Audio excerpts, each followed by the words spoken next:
सो आज हम सीखेंगे वेबसाइट। What is website?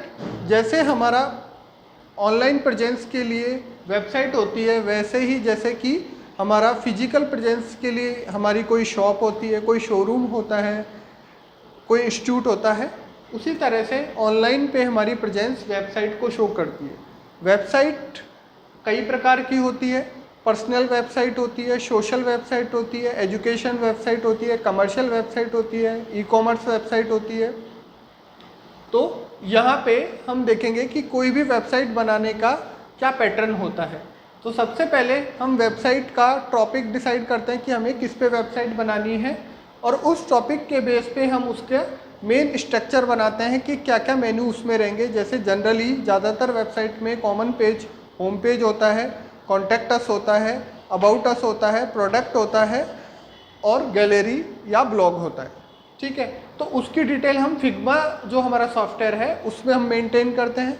उसके बनाने के बाद में हम उसको HTML पेजेज में ब्रेक करते हैं। कॉन्टैक्ट अस का एक पेज बनेगा, अबाउट अस का एक पेज बनेगा, प्रोडक्ट का एक पेज बनेगा। ठीक है, इसी तरह ब्लॉग्स के पेजेस बनेंगे। उसमें जो पेजेस के साथ में उसको जो ब्यूटी, उसकी जो सुंदरता के लिए हम काम में लेते हैं वो CSS होता है।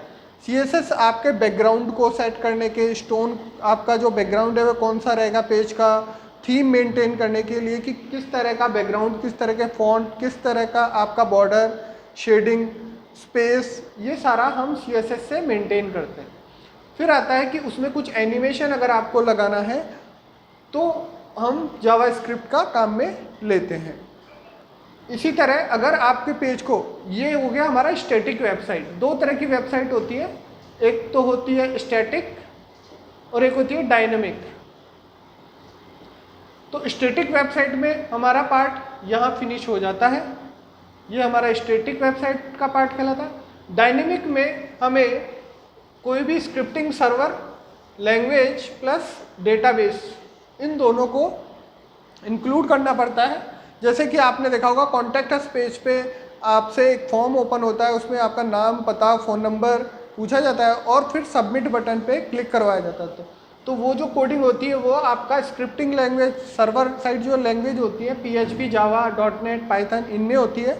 और जो डेटा से होता है वो कोई भी डेटाबेस होगा आपका, MySQL, SQLite और SQL server. That's all for website. Thank you.